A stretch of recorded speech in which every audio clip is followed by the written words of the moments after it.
We're going back to the Middle East right now, all of us. And we're continuing to monitor the situation in Iran. And I just want to get you back to the streets of Tehran and all the other major cities in Iran right now, because civilian uprising and unrest and protest had resumed, and we are watching things that we did not see before. In fact, I think I have it right here. I also tweeted that so you can see that, but I believe I have it right here. Look, students are avoiding walking on, look, they are chanting against anyone that is walking on Israel and America's flag. Look, be sharaf, be sharaf. You see, anyone who walked on those, you know, the regime, they have the flags of Israel and America on the floor. And the thing that is going on is this: they're no longer afraid. Soleimani is dead, which is amazing. But what you don't know, and let me tell you, you might not even know that, Pastor Barry, in the aftermath of the death of Soleimani, the Iranians are rounding up all of Soleimani's people. 54 high-ranked officers in the Iranian Revolutionary Guard Corps have been arrested. One of them has been completely gone. We don't even know where he is.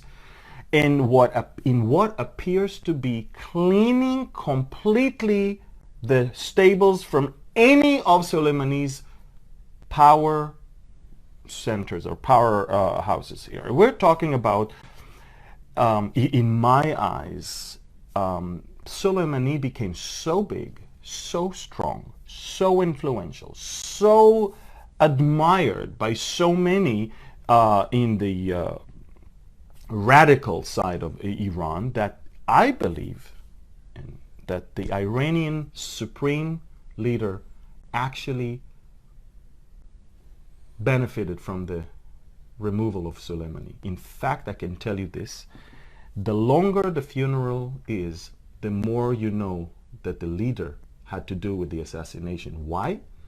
Because it is sort of like, okay, I made sure he's gone, or I at least like the fact that he's gone, but I will show the world how much I mourn for his death. Look, it's a whole week of events of one person's funeral. And another thing that some of you might not know, but the drawing, the painting of Soleimani's arrival in heaven, hugged by Imam Ali and all of the other imams, was released minutes after the assassination. How in the world somebody had time to paint such a painting within minutes, unless the painting was ready and the painting was released at the second we knew he's dead? Ladies and gentlemen, Israel suspect, and I believe America suspect also, that the death of Soleimani was nothing that the Khamenei mourns over. Not that Khamenei did it. No, we know exactly that America did it. And by the way, we also know that Israel helped with intelligence, and we also know that Benjamin Netanyahu was the only world leader that was in the secret of the coming assassination beforehand, and he knew that from Secretary Pompeo in his conversation over the phone prior to his departure from Israel to Greece to sign on the Greek Cyprian Israeli pipeline deal. Yes. The East Med. Yes, the East Med. And so we're talking about an interesting thing. This is why the Iranians held Israel also responsible for the death of Soleimani. They knew that Israel had something to do with it as well. This is why after the death of Soleimani, all those threats came about hitting Haifa and hitting Tel Aviv. And they even say their propaganda went so rogue and so bizarre that they even said, we could have killed the Americans if we wanted, but we didn't. We could have destroyed their base, but we didn't. And then they said, they forgot they said that 80 Americans were killed, and the Americans covered it up because they transported all the dead ones to Tel Aviv with 9 big C-130s that took all the... How pathetic. It is pathetic, especially with stories breaking today that the U.S. troops actually had in the facilities where these rockets were fired. They had 2.5 hours notice. Exactly. So they had time to get inside the bunkers or leave the facility, and that's why there were actually no casualties. And the media is now being let in to both of these bases that were struck, and the damage is minimal. The damage is minimal. The loss of life is nil. And again, so just as you mentioned, it's kind of curious because one, we know that if there's ever going to be a coup where one particular person thinks maybe another's getting soft or going in the wrong direction, there's going to be a military leader at the head of it. And as you pointed out, Soleimani has been, not just a tyrannical military leader of persecuting other countries and killing other people, but the same type of attitude as we see in this video clip is of the Iranian people as well, in that, much like we saw with Saddam Hussein, he was persecuting people, killing people, gassing people, and here you've got the same kind of terror tactics used by this great military leader. So it is kind of curious that the boldness that has now been created in the Iranian people, because among the chants that are taking place from the man on the street is death to Khomeini. Death to Khamenei, and they tear down the pictures of Soleimani, and they chant Bisharaf to anyone that they see that is of the regime. Bisharaf is you're shameless, you don't have honor. Bisharaf in Farsi is honor. Bisharaf is the opposite, shameless, you're honorless. And I've never seen such a thing in my lifetime, because of course the revolution took place in 1977, but I don't remember Iranians going out to the street and chanting death to our supreme leader.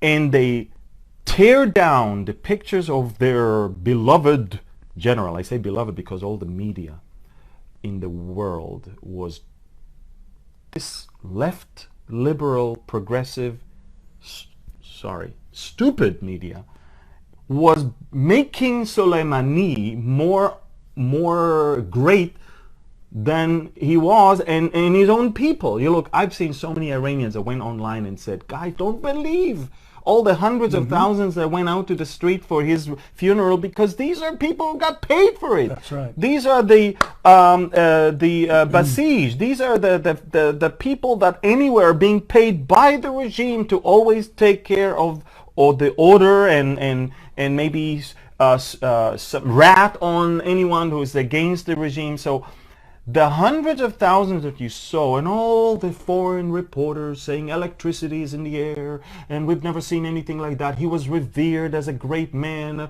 this was baloney. The people of Iran right now, they didn't even wait a week from the burial. Right now they're already in the streets. Oh, I'm sorry. And I'd shake the camera. And they are telling everyone, we don't want Khamenei, we don't like Soleimani, and you know what? They say the enemy is not outside. It's not America, it's not Israel. Right. It's what? Within. The enemy is from within. Wow. And that's the first time I see President Trump releasing a tweet in Farsi. President Trump. That's right. Look, when I saw on Twitter an Arabic inscription on Trump's tweet, I said, what? And then, of course, it was Farsi, and he basically showed his sympathy and support. By the way, the same thing did Benjamin Netanyahu, and may I say publicly for the first time, Behold Israel is starting a YouTube channel of Behold Israel in Farsi as well this week. We're going to launch it. Awesome. And because we want the Iranians to be able to get a hold of Bible teachings on and look, I honor the Iranian people for what they do now, and I honor them in general. By the way, I believe one of the reasons Ezekiel's war is not taking place yet is because God is doing great things in Iran. you told me something. Can you repeat that about that service that you heard of the Iranian service? Can you tell us what you heard? Let me share a couple of things. Yes. One, on January 23rd, Amir Sarfati and Jan Markel are going to be with me on World News Briefing, and we've got the Proximity Conference coming up January 25th, so we're going to be talking about all of those things, so you can join us there. But the reason I bring that up is because, you know, his channel reaches 186 different countries, and there are almost 500 million people that log on to watch any given program every single month. And the 10th top logged on country is Iran. Wow. Who are watching the gospel of the 180 something. Of 186, number 10 is Iran. Yes. So they are watching the gospel being presented via his channel, and of course through other means as well. But what Amir is referring to is actually something my son experienced. He had been asked to go and film a Persian church service in Orange County, California. A service in Farsi. A service in Farsi, and he was only allowed to film from the rear because people were going to go back and visit their homeland, and then they couldn't be seen in a Christian service. But the pastor had asked the question, how many of you came to know Christ through a vision or a dream? And out of the 100 people present, 40 of them raised their hand.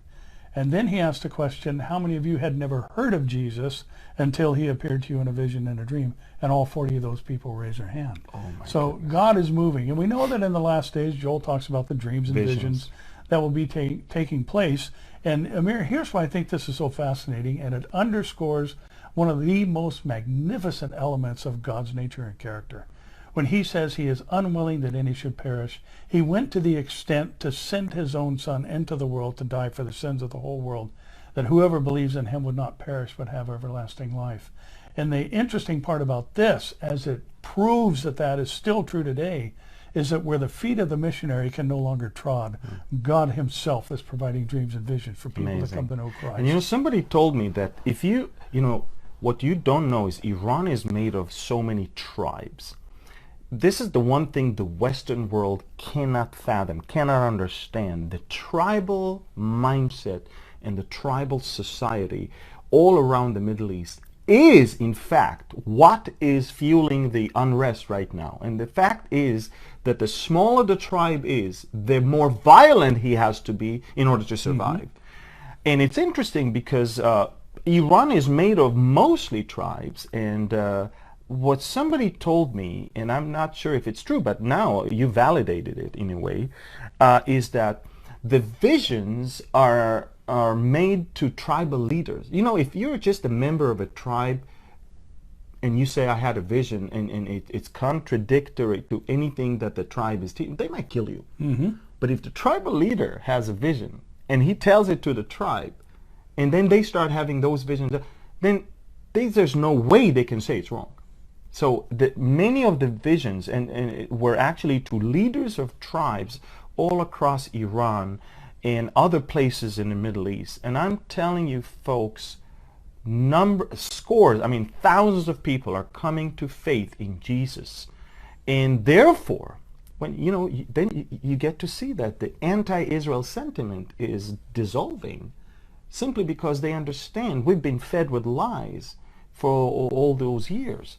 And it's very, very interesting because we see that happening. You know, one of the people told me that they used to go to service. She's Muslim, but she used to go to service on Christmas Eve every year just because it's beautiful. I mean, she found in the Christian faith more beauty and life in a way than in her own. That's a conversation we had.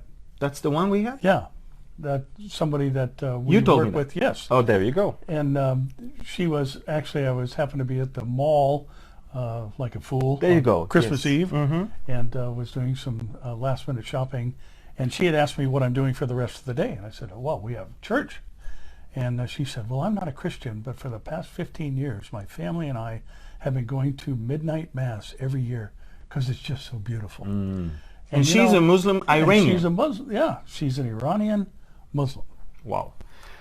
So I would like to bring you back to... Yeah. Can I touch on something real quick? Yes, please. I think what you shared a moment ago about the breakdown in the Iranian people, the man on the street, so to speak, is essential in our understanding where we're headed in all this. Because you and I talk about the Ezekiel 38 scenario, the war there, regularly, and rightfully so, because it's right on the horizon. The coalition has formed with Russia and Persia and Libya and Sudan and obviously Turkey. All these things are coming together.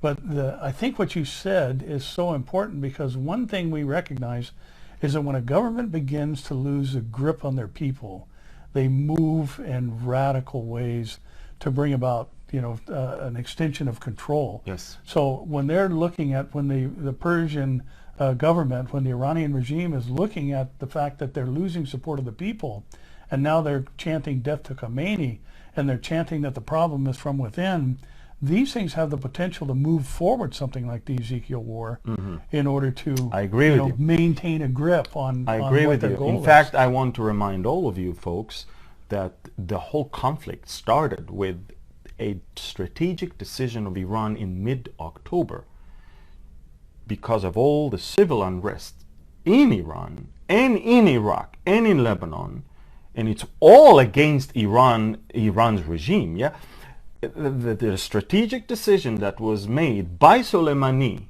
is we need to divert all the fire from this in order to get to deal with something else, and let's start attacking U.S. assets in Iraq.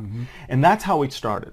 And you know what? The media did not report that, but there were numerous attacks on places where American soldiers were. It started small, and they used their proxies. They didn't do it from Iran. They used it, all their militias in Iraq. And they started shooting mortars, and then rockets, and then mortars and rockets, and then drones, and it escalated all the way to the end of December with that horrible attack on the base where 4 American servicemen were wounded and 1 American civilian contractor was actually killed. Yes. And that was a game changer for President Trump.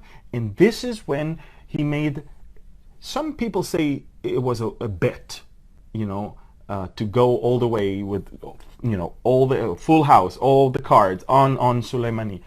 I think President Trump, what he did, he exposed in a brilliant way the lies, the deception, and the hot air that this whole regime is all about. We've seen those lies before throughout the preparation for the Iran deal, when they said to the whole world, we never ever aspired for, nuclear weapon, and Israel acquired the nuclear archive to show, yes, they did. Then it continued with, we are not continuing with that effort, but again, they used to continue with enriching more uranium because this stupid deal, you have to ask their permission to go and visit their sites. What do you mean you ask your permission? I mean, of course they will stop and then let you in. But then it moved on to striking all over the Middle East. What happened is when Obama gives them $15 billion, of which 1.5 was in cash, then what Obama created is a monster. What Israel feared more than the potential nuclear threat is actually the expansion of Iran and the destabilization of the whole region by Iran. And Soleimani was the general contractor of this whole thing. That's right.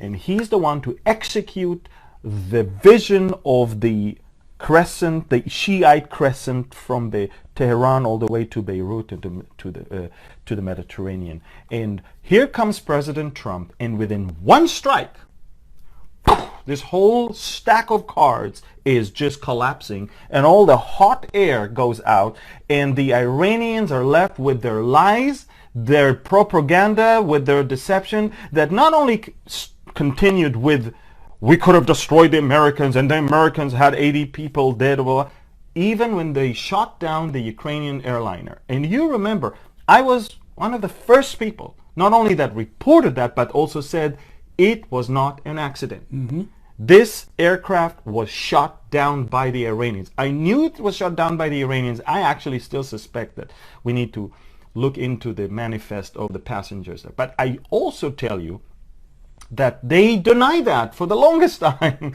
Then they said, look, we got the black box, but we cannot turn it all the way to Boeing because parts of the memory were erased, you know. Yeah. How do you erase How do you erase that on a hard drive via a plane crash? It just can't happen. And when the footage came, and you saw the sharpness of all over the wings, and you saw that there is an Iranian team that is cleaning up the whole area, and then you saw videos of the rocket flying and of the plane falling, then they realized they cannot hide it anymore. And that's right. What did they say? Do you remember what I told you that they reported? That they sent a signal, but since they...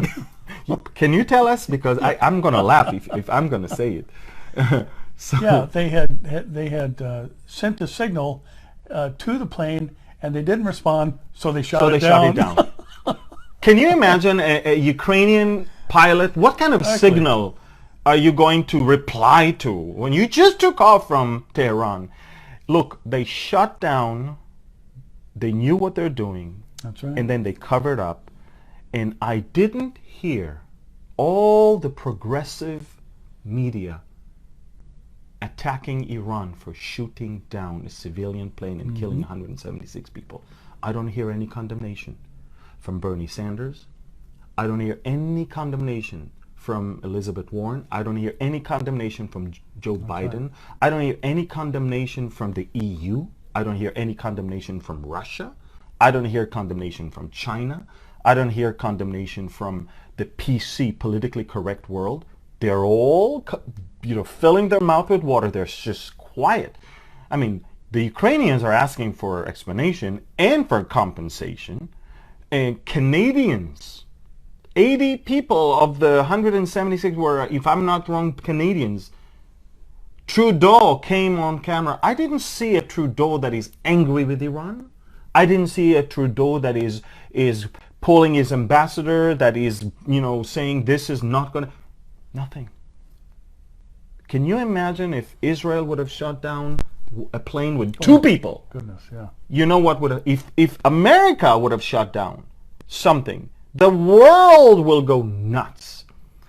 And that is the world we live in right now. It's propaganda. I will say that both the Iranians and everybody else around, the outcome of this whole Soleimani thing is this. America gained back its deterrence. Iran is now exposed with its weakness. Everything they said and threatened was just nothing. And I believe the people of Iran now are more courageous to go out in the streets. And I believe also that President Trump is more revered and feared by even Russia right now. And by the way, Pence and Putin will be together in Jerusalem next week. Vice President Pence and Vladimir will find themselves, of all places, in Jerusalem next week. And they probably are going to talk about, let's close some deals. This is not... Trump is not someone we want to, mess up with. It's a funny thing is, Trump didn't do much of an act of war anywhere around the world. If anything, he tries to avoid. But when it comes to the point where you have to do something, boom, he did it. And it worked beyond what anyone could have imagined. And it is curious that the catalyst for all these protests happening in Iran was the loss of human life. Correct. And this is what freed the Iranian people up, or kind of the tipping point for them, to go out and say, you know what, we just killed 176 innocent people. And just to make a point, or for whatever reason, or if it was a mistake. And, a few moments ago, Amir and I were laughing at the ridiculousness of the offering made by the Iranian government, not the loss of human life, because it is tragic that all these people lost their lives in this situation. But again, to try and cover it up, to say things that started with that ridiculous story about a portion of the black box memory has been erased, and either the hard drive works or it doesn't work, and if something got erased, they erased it. So that's, I think, the leading indicator that things were becoming very suspicious and something was amiss. And so now we see the boldness of the people, and Amir, that just is amazing to me that these people who are under this tyrannical regime now have the courage, and if I could even say the audacity, to call for the death of their supreme leader. Yeah. Death to Khomeini. It's unbelievable. I've never seen that, as I said. It's a next level kind of thing. Beyond that, Israel, since the death of Soleimani, has struck at least 4 times in the area of Abu Kamal on the border between Syria and Iraq. We destroyed several launchers, several depots of weapons, several operational centers or headquarters of Iran on the border of Syria and Iraq, and we heard nothing back from Iran. Even America did several strikes and Iran did nothing. In fact, the hundreds of Israeli operations against Iranian targets and proxies of Iran were actually without any response from Iran. And that we knew then that they are just talking. And comes now the death of Soleimani, and now we see that even when you kill their number one, they're still unable to react. That means that for those years, the whole time, in the last almost 10 years, Iran deceived the whole world. It is like the Matrix, that we created another reality where Iran is so big and so strong and so dangerous that we better appease them and we better go and strike a deal with them, lest they will destroy half of the world. And what we realized is the Iranians were laughing all the way. They are giving nothing because there's nothing for them to give. And they're getting everything in return. Comes President Trump and says, you know, this is a 10-year-long agreement of which 5 years passed already. Within 5 years, if I'm a 2 terms president, I'm going to have to deal with the Iranian nuclear problem. You know? Yeah, and right. So he said, I'm not going to wait 5 more years and give them the path for a nuclear bomb. I'm going to pull out of this agreement right now because we're giving them more money and more opportunity to expand and to destabilize the entire Middle East, and so more terror. You know how many American troops, American casualties because of Soleimani's actions all around the Middle Over East? 600. Yes. And so my point is, the truth about Iran has been exposed. It's not as dangerous as people thought it is. And President Trump did an amazing thing by waiting after the attack on Saudi Arabia. He waited. He put them to sleep. He didn't react. He didn't say anything or do anything that, you know, that would escalate anything. And once they thought, all right, the Americans are too weak, Soleimani thought, you know, I can fly anywhere I want, do anything I want. They will never touch me. The Americans will never touch me. And when the Israelis gave the Americans the exact location of Soleimani's arrival and the flight, the place, everything. And Israel has people on the ground. We have people on the ground in the Iraqi Baghdad airport. We have people on the ground in Damascus and in Beirut airport. Some of them are on the payroll of the Mossad. And I can tell you, we knew exactly where he was the whole day. And when we knew that America is willing to strike, then okay, that's the information. This is it. And they say that less than 20 minutes after the strike, U.S. commando soldiers were already at the scene collecting the remains just to verify that Soleimani was dead. I mean, it was quite phenomenal. But I can tell you, folks, this is an act of a very determined, not fearful president that, I mean, I tweeted earlier this week, as an Israeli, I'm more compelled to pray for the re-election of Donald Trump than I'm compelled to pray for my own prime minister. Because what he did, is doing, and probably will be doing, at least for the rest of his term, is something that we've never seen before. And the following week, the U.S. took out a high-ranking Taliban officer as well. So, you know, he's kind of taken the top-down approach, which has been forbidden, really, in time past. But now he's, okay, this guy's the problem. He's the orchestrator of so many of these events. And, you know, it's curious, we're seeing a lot of upheaval here in our own country. You know, the U.S. is polarized, obviously, because of Trump and other reasons as well. But now we've got problems where he didn't tell the Senate that there were 4 embassies that were on the radar and the target list. and all these other things. So it's just like anything he does comes under scrutiny, and you know, it doesn't matter whether it's a positive, and he is defending our own nation. And I think people need to understand too, Amir, that you know, one, in the United States or in any other country, if someone goes to their embassy, they are on sovereign territory, that where the host nation cannot go in and take someone out of that embassy, because it's equal to invading another country. So when they attacked the U.S. Embassy, they were attacking the United States of America, which is, when you attack sovereign territory, you're declaring an act of war. So, you know, this whole thing that Trump is trying to start a war, really the war was started by the Iranians in this effort, you know, to attack our embassy and create upheaval.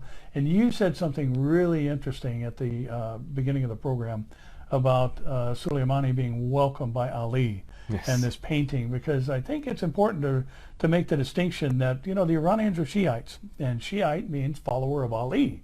And the difference between Sunni and Shia is that the Sunnis believe that the most qualified cleric, the most educated cleric, ought to be the head of Islam. Abu Bakr. Yeah, and the Shias believe that it ought to be a family member. Bloodline of Muhammad. Yes.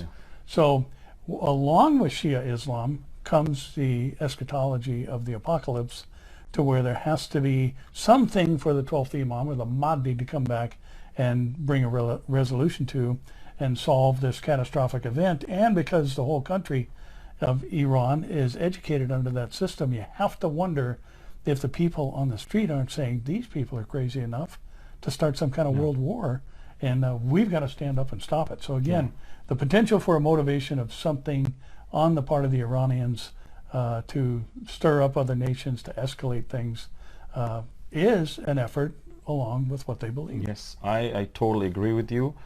I just want you to know that even in Israel, we realize that when you cut the head of the snake, it'll actually, you will benefit from it. If you remember, the last escalation in Gaza was because Israel took down the head of the Islamic Jihad, the leader of the Islamic Jihad in Gaza. And then they rained some rockets, and that's it.